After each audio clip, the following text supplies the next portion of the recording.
Hello everyone and welcome back to another video.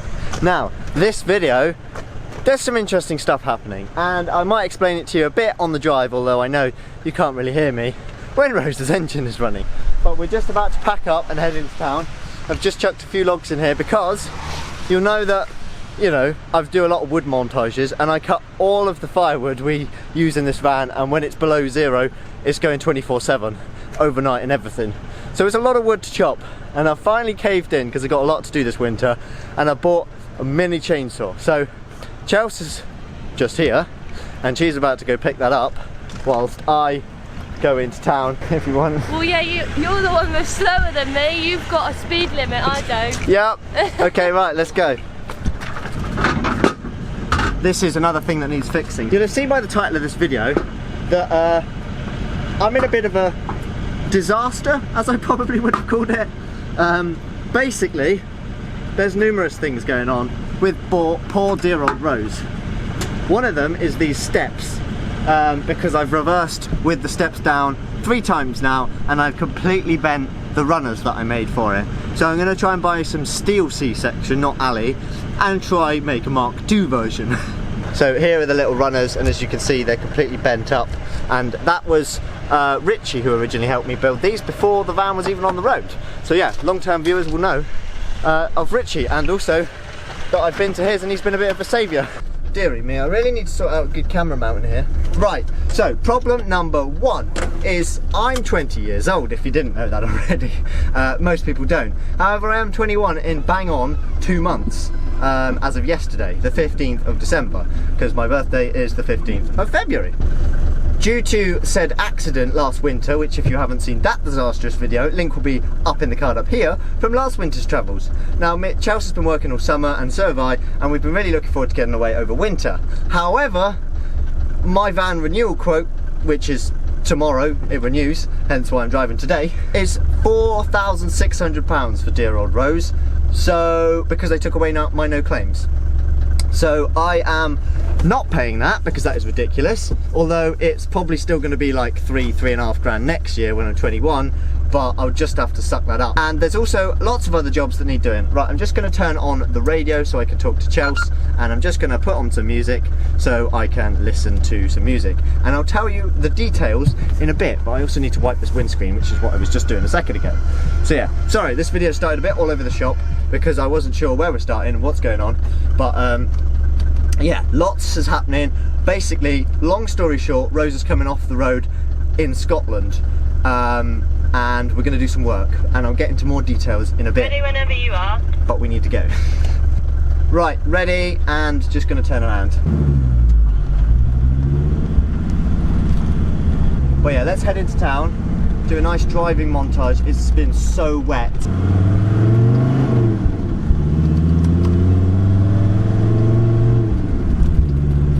Been so wet the last 24 hours. Honestly, it's just inside the woods, it was just streams and everything. It's just absolute madness, unreal. But yeah, we're just gonna head into town, and when we get to our new location for the next 2 months, I will update you guys on what actually needs doing on Rose and why she's really coming off the road. I mean, the main reason is the £4,600 of insurance renewal. That is pretty much the main reason she's coming off the road.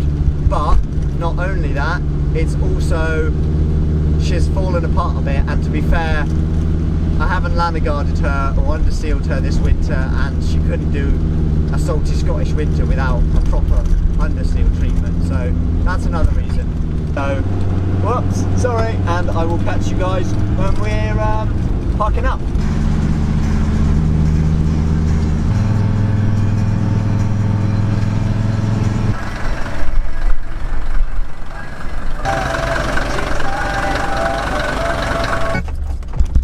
So, I've just made it to Morrison's, and whilst I wait for Chelsea, I just thought I'd have a little chat with you.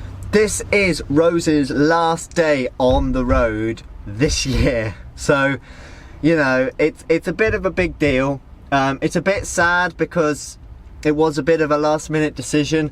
And as I say, when we get there, I'll explain properly what's happening. But yeah, this is basically Rose's last day legally on the road.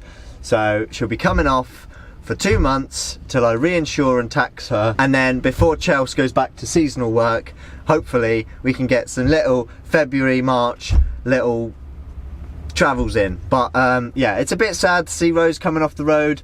It reminds me a bit of CJ, because I always remember him coming back from a road trip and going, repair series, major repair series. So this is my major repair series. Season 1 of major repairs was getting her on the road. So Rose, when I bought Rose, if you haven't seen, I'll put the playlist up here, but she had been off the road for 6 years. Her MOT hadn't failed, she'd just come out of commission. The Roy's removals, which you will have seen on the side, she had just, you know, maybe gone out of business, I'm not sure, can't find anything on him now. He'd sold the van on, and some gypsies bought it for a few years, used it as a shed in a field as it slowly rotted away, and then the bloke who I bought it off bought it as a camper project to convert for him and his kid and his dog to take to Portugal and go and find a bit of land out there.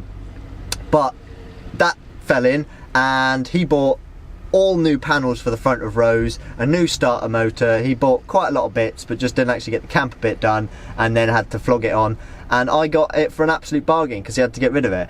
So when I got Rose, she was in poor state. Anyone else would have sent her straight to the scrapyard or broke her for bits, but I pulled her to bits, welded every hole nearly up, and she is pretty damn solid. Chassis wise, she's fucking banging solid. And then last winter, as I previously mentioned, there was an accident in Rose on the ice, and her fan came off, and long story short, I left her idling and was on a phone call, and she overheated. And ever since then she was playing up a little bit, and I thought it was the head gasket, but the head gasket was fine, so she was okay. But it was nice to pull the engine out. Again, if you haven't seen that whole series, link in the card up here. We pulled the engine and gearbox out, we did clutch, got the flywheel skimmed, got the head skimmed, got the whole head top end, basically did a top end rebuild. Recut the valve seats and had new stem seals and pretty much new gaskets all round. So, you know, engine wise she's solid, chassis wise she's solid, cab wise she's 90% solid. There's a couple of little bits of rust still, fucking always fighting the rust. And then this year, the bearing in the diff, I'll show some pictures now and some videos, the bearing in the diff has gone. And if you've been following the channel well enough for a few years, you'll know that a year and a half ago I replaced it at Stonehenge on the side of the road. Most people thought that was obscene, and especially it's not meant to be replaced, so it was a bit of a challenge, but I did get it replaced, which was good stuff. However, it's now gone again because the problem is the bearing in the diff, and when you go over 40 mile an hour there's a big wobble and it just is horrible. And that's all I've known from Rose. I've not known a smooth driving van over 40 mile an hour for 2 years now, so it's getting a bit tiring and I can't wait.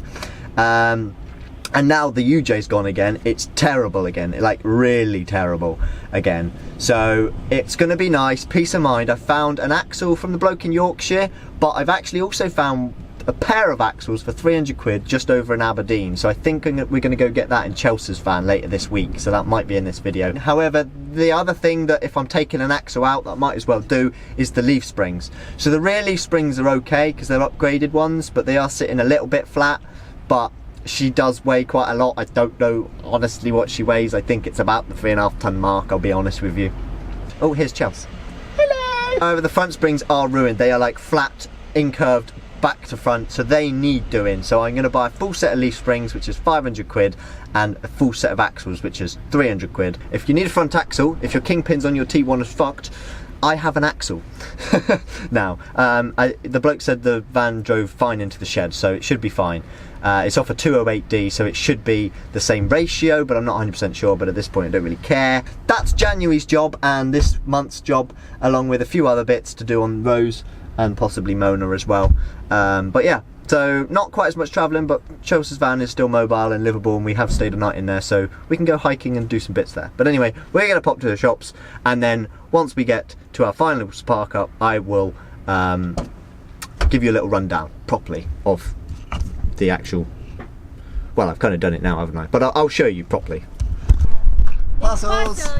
This is the one that's important. We got Dutch oven and something else. Yeah, my brain's gone flat. Definitely for you, it sounds like toes.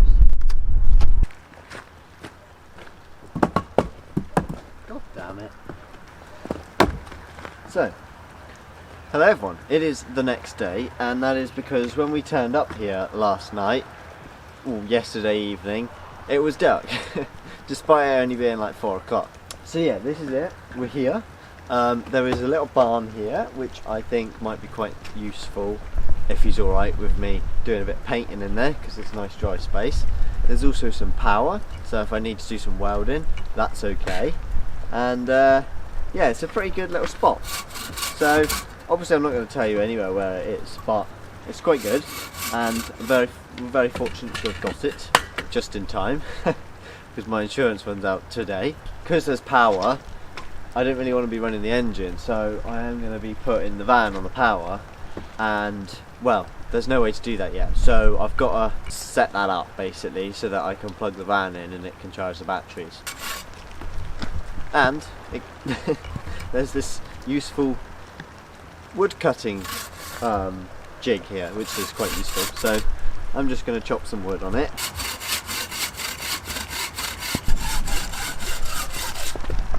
But otherwise, that's it. Rose is now off the road.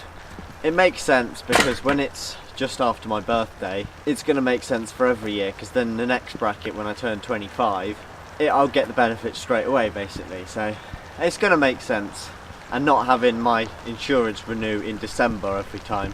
And this winter is going to be tight on money, so probably going to spend a few £100 on the van. But you know, keeping old vans on the road, it ain't cheap, but I don't have to do the work, all of it. But you know, it is a forever van, and if I do all the work, and by the time I've done all this work, she'll be like a new van. Trigger's broom, basically, but she will be pucker, and she will be able to go to Europe happily. Oh, might have spoiled something then, next year, and do some decent miles without having to worry about her. So that's the aim at least. So I'll replace it this winter, we'll do some travelling in the new year, and give it a little test run, and then hopefully, as you just heard, maybe Europe next year. But which reminds me, while you're tuned into this bit, if you are wanting to support me and Chelsea, whose van you can see just there, who's kind of the car at the moment, if you would like to support us, we've got a little website, Tangled Earthlings, where we sell handmade jam made in Rose, picked from the Ben Nevis Glen, which is beautiful, fresh blackberries. We made them. We've also got 2025 calendars. Now it's probably January, but it's probably not still too late because we haven't sold many, and you know, I'd really appreciate if some of you go bought it. It will be discounted in the new year, so go check it out, and please do buy one if you yeah, if you want one. And also we've got prints on there as well of our travels around Scotland. We've got Callum, we've got beautiful waterfall, a little hut on Ben Nevis. If you are interested in any of them, please do go check out the website down below. We'd really appreciate that.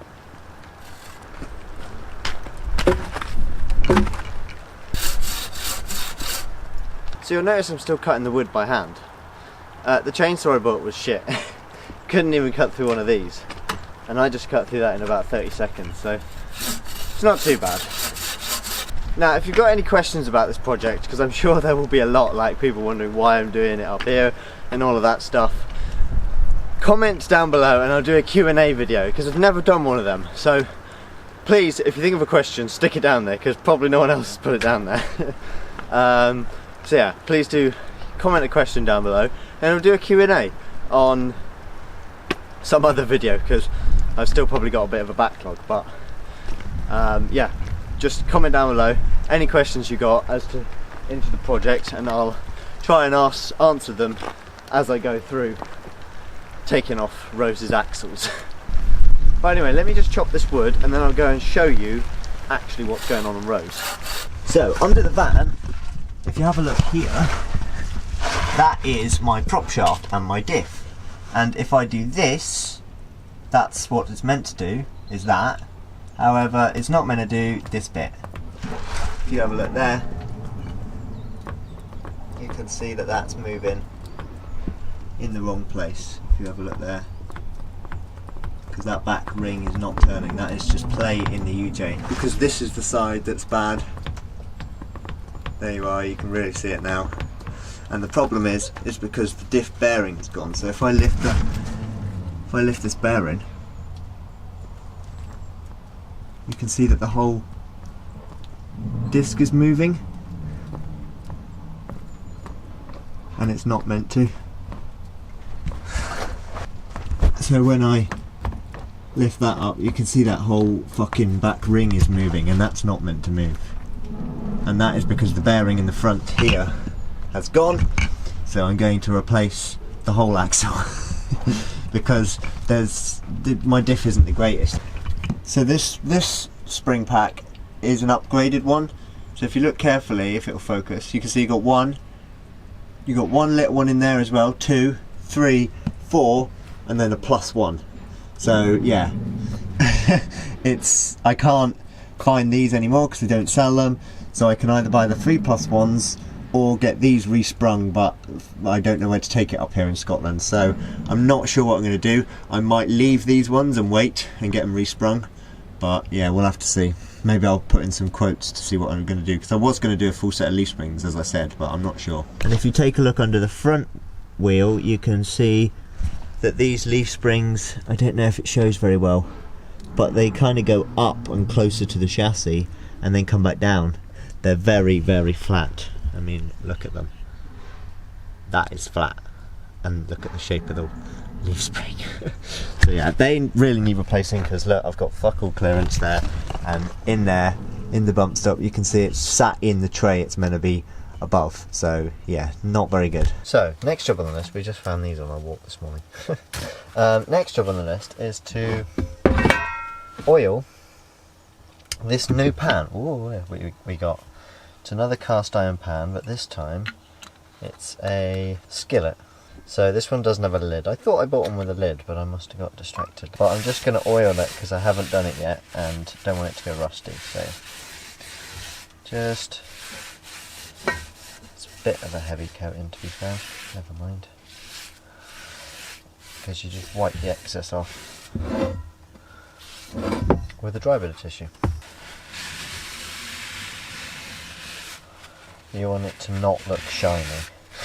Sorry, this is randomly turned into a cooking video. I might try and do my electrical bits, but I might just wait for tomorrow and finish my video, because I need to edit another video, as always.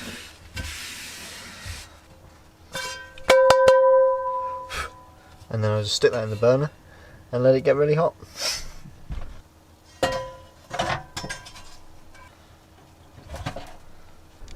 Also, look at this pumpkin seed I threw in this window box about a month or 2 ago. Look at it. About 5 days ago it had only just sprouted. That's mad. Basil didn't do so well, so we've got to buy some more herbs for this window box. And apparently these aren't edible, which is interesting.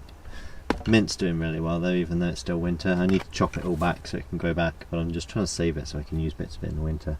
Spider plants were okay. I think one of them died, but otherwise they're just slowly developing roots probably. These ones look really good, these big ones. Haven't shown you yet our little corner with the Christmas tree in, which is from the wilderness. And here are all of the damp logs drying from this time of year. So yeah, as you can see, plentiful drying. This guy's doing really well as well though, this little plant.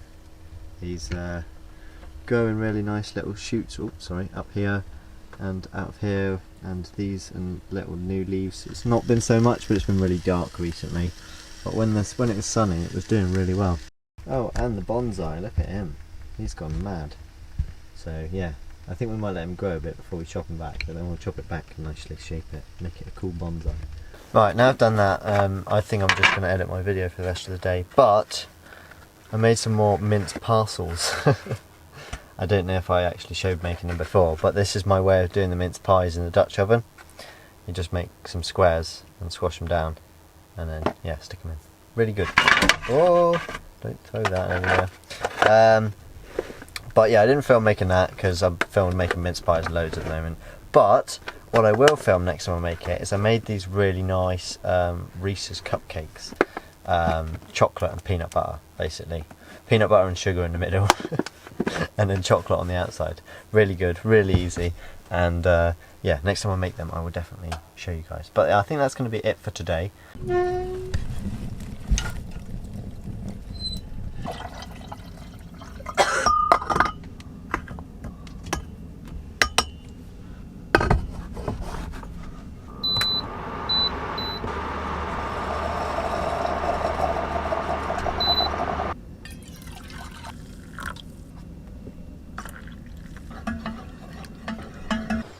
Hello everyone, so the weather has cheered up a little bit, which is good. I say that just as some more rain comes, but there's some blue sky above us here. And as you can see, there's light amounts of sun. Today's job, as I said, is putting in the 2 sockets. So I've got an exterior socket so that I can plug my extension lead in and use grinders and stuff. And then on top of that, I've also got your normal blue 3-pin, of which I bought the wrong one first time, so got the right one this time.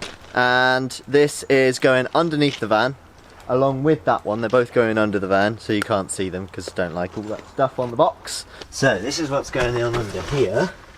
I am fitting these, so I think this one's going to go at the back. And then this one is going to go just here. So I might fit the one at the back first. So now that is going to go in there. And we can wire this in. And this one's going to go back here. And then we can wire that one in and stick some sealant on the back of them. So I'm going to quickly do that and I'll come back to you guys once I've done that. Okay, so I'm just some sealant on here. Now I've wired them in,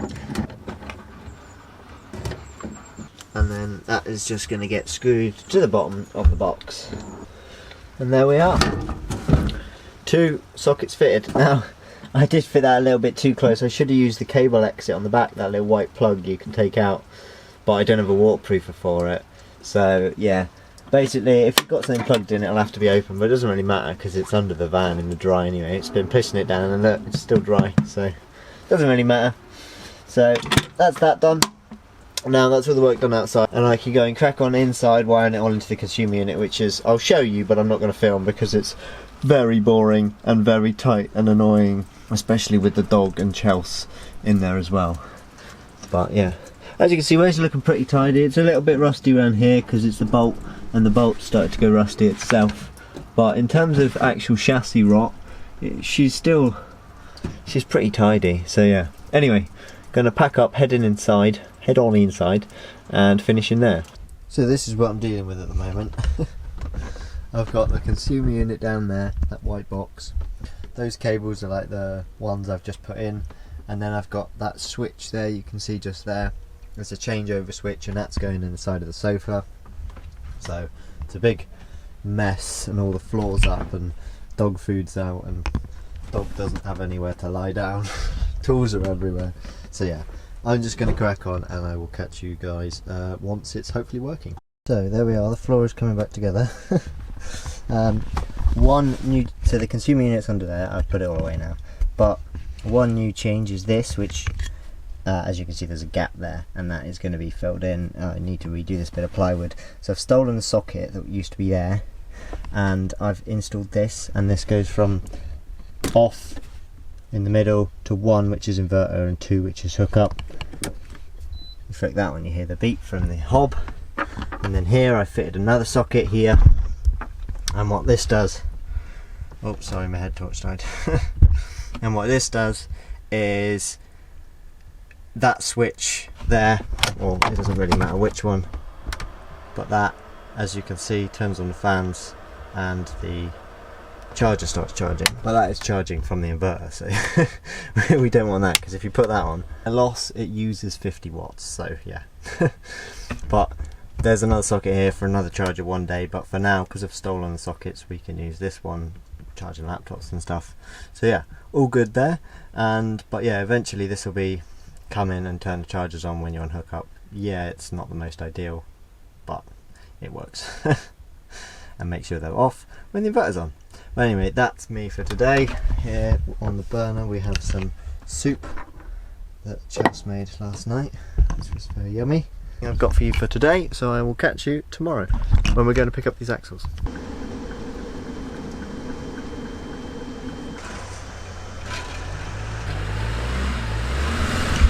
Good morning everyone. We are now, it's the next day and we are now going to get this axle as planned. So yeah, off we go. We're going in Chelsea's van obviously because it's more fuel efficient and road legal. And yeah, 300 quid for a pair of axles in Aberdeen, 4-hour drive, 100 odd miles, and I'm going to be editing part of the way. So yeah, do some filming. And we're going to be driving around the Cairngorms, and we've just had, as you've seen, had a fresh batch of snow because it's 2 degrees this morning. And yeah, as you can see, pretty cold.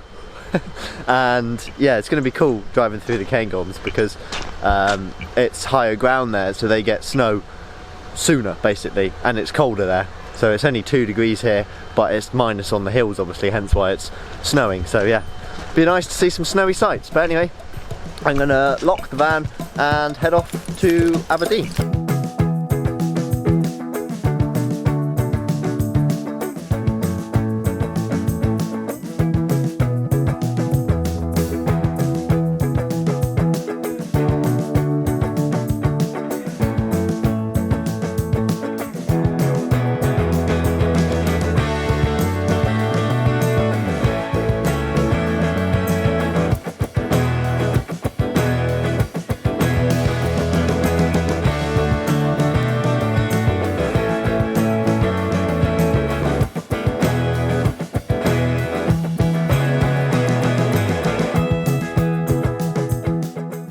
Like, thanks, 3, 4, 5 distilleries right after each other. Well, 3 right next to each other. Yeah, 3 right next to each other, and then like another 2 within 5 minutes. Turn left onto the A941. Well, yeah, it's very pretty around there. Oh, distillery access only, see? Distilleries everywhere. Very farmland, but very pretty as well. Very Somerset.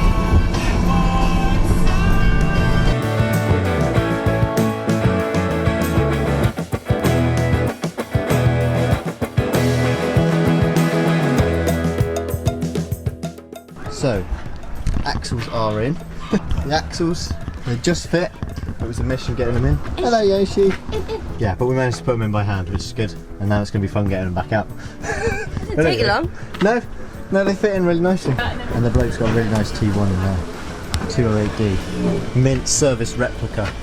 Hello Yoshi. Right, 4-hour drive back home then. Lots of tractors. I'd honk at them if I could. Yeah, the horns gone. Bloody motor. Good to see. Yeah. Good to see. Stopped in the farm shop. In the farm shop, Opposite yeah. As you'd expect. Opposite this guy. Oh, opposite the drive-through, which is full of trailers. Look at this place. We saw this on the way out. Kind of looks like Yorkshire. And it's gotten windier since we've driven down this way. Yeah, it has got windier. I am fighting with it to stay on one side, man. But at the moment we're in Milton Keynes because it's just round about half the fucking roundabout.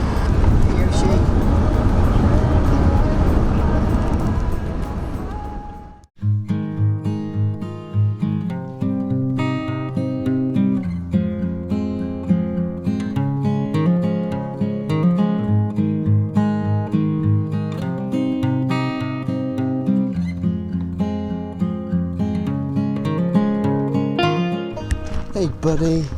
Hey buddy. Handsome boy.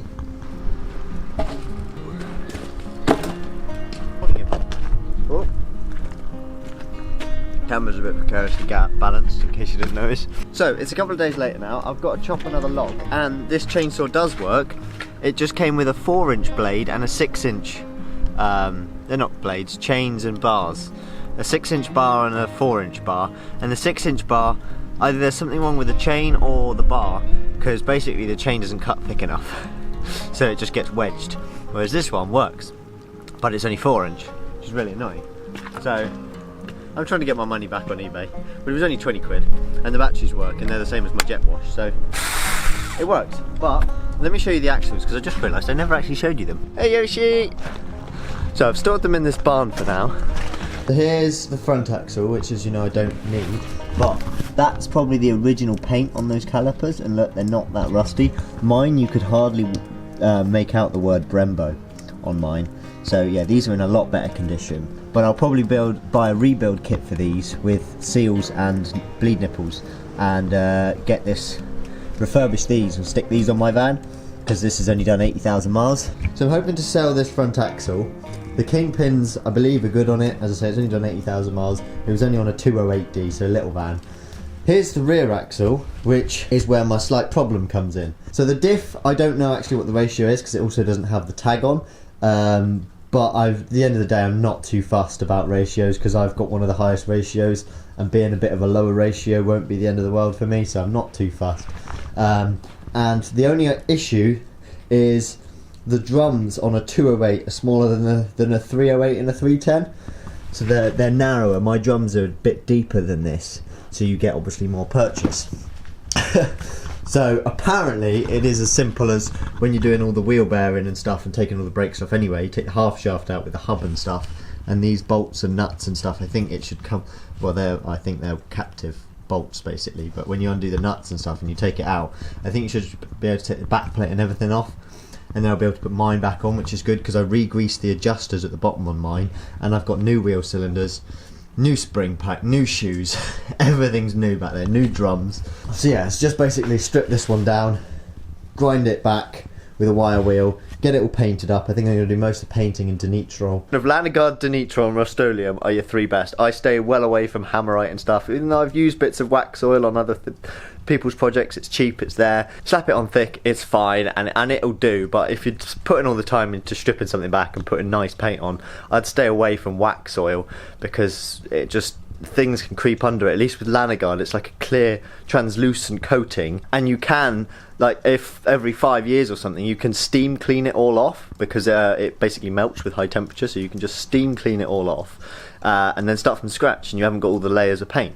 So it is a really good product for like yearly top up, because no matter what you put on, wear and tear, if it's used every single day, 10,000-15,000 miles a year, you're going to have to do that coating every year, just because stones and everything are just going to chip at it, right? Especially when it's old metal that you've already taken back from rust. It's going to be really trying to rust again.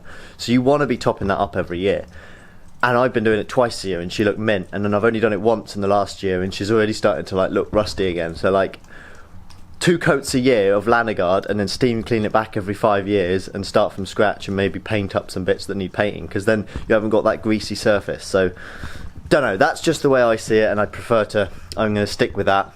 A couple of coats of Rust-Oleum 769, a Denitral top coat, or a chassis black, or whatever you're going to do to make it black, or whatever colour you want, and then a yearly top up of Laneguard is the way I go, basically. But Denitral's cavity wax is also great stuff. It really seeps into the joints. I've seen it coming out of weird places before, and you're like, well, at least there's no water there, and it's water displacing. So really, really good stuff. They do stuff for like newer vehicles that don't creep in so far, but lay on a bit thicker so that it lasts longer. But then they do things for older vehicles where it's really runny and it seeps into all the gaps, and it obviously combats rust like no tomorrow. And it's just great stuff. Like, I put it inside the chassis, as I said, and I've not seen really rust dripping out of the chassis. It looks pretty clean in there. Obviously there's no way of actually telling, but anyway, so yeah, that is the axles. And if you need a front axle, you do need one. I have one, and obviously I'm in Scotland, so sorry.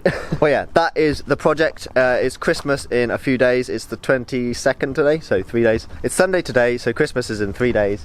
And that is kind of my project. I might start looking at some bits of it after Christmas, but we're also probably going to be away in Chelsea's van for New Year's, so it's probably going to be a New Year thing. But I'm also obviously got to order the leaf springs, which I'm still umming and erring whether to decide buy a full set or just buy the front ones that I need, and get the rear ones resprung at some point, because they're not the worst. But I'm going to need new U-bolts anyway, because we're probably going to have to cut these ones off. Can't see them coming off. But we'll see. Anyway, I got to chop this wood, so I'll do a little bit of filming of chopping this wood here with my new chainsaw, and then that's probably going to be it for this video, because I don't want it to drag on too long. because some of my videos recently that I've been trying to edit have been like 2-3 hours of footage, so that have ended up being 50-minute long videos, which is nice, and I'm sure you guys like them, but they're a hell of a lot of effort to edit. So anyway, we've had a nice coating of snow. Oh, and you will have seen me film what looks like snow on these sleepers, and it was on this roof this morning, but it's not. It's just a lot of hail, and it was cold enough that the hail set. And now it's melting because there's little balls of ice basically everywhere. Anyway, and you know what hail is. I don't know why I said that. Anyway, let's crack on.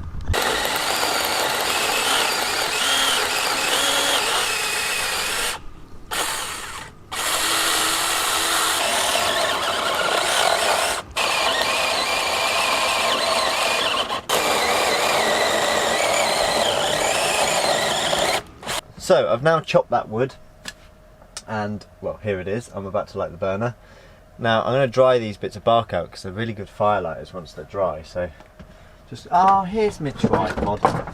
You guys were obviously balancing. I couldn't find a fucking tripod. There it is. Twat. Anyway, I showed you the tree the other day, didn't I? Well, no.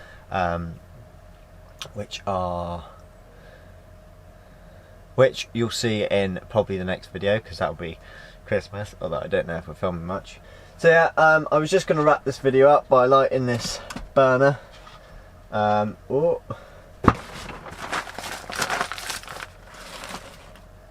Orange peel is also a great fire lighter. Leave it on the burner to dry. Once it lights, it goes up really well. I don't know if that one's got wet, but it's not worked very well. No, not quite the reaction I'd hoped for.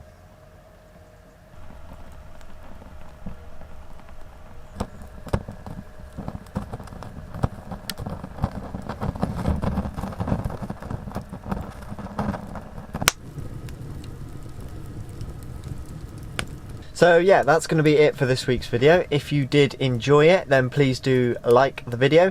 If you've got any questions, as I said, I'll be doing a Q&A video, so please drop them down below. Any questions about the project, and I'll be delighted to answer. Anyway, fire's now going, diesel heater's now off. Funny story, the pump bracket broke, which meant that the line touched the exhaust the other day, which meant that my diesel heater was out of action, but I fixed that temporarily. I need to get a new mount. But anyway, yeah, so if you did enjoy the video, please do like the video, drop a comment down below, make sure you're subscribed if you're not already, and I will see you next week.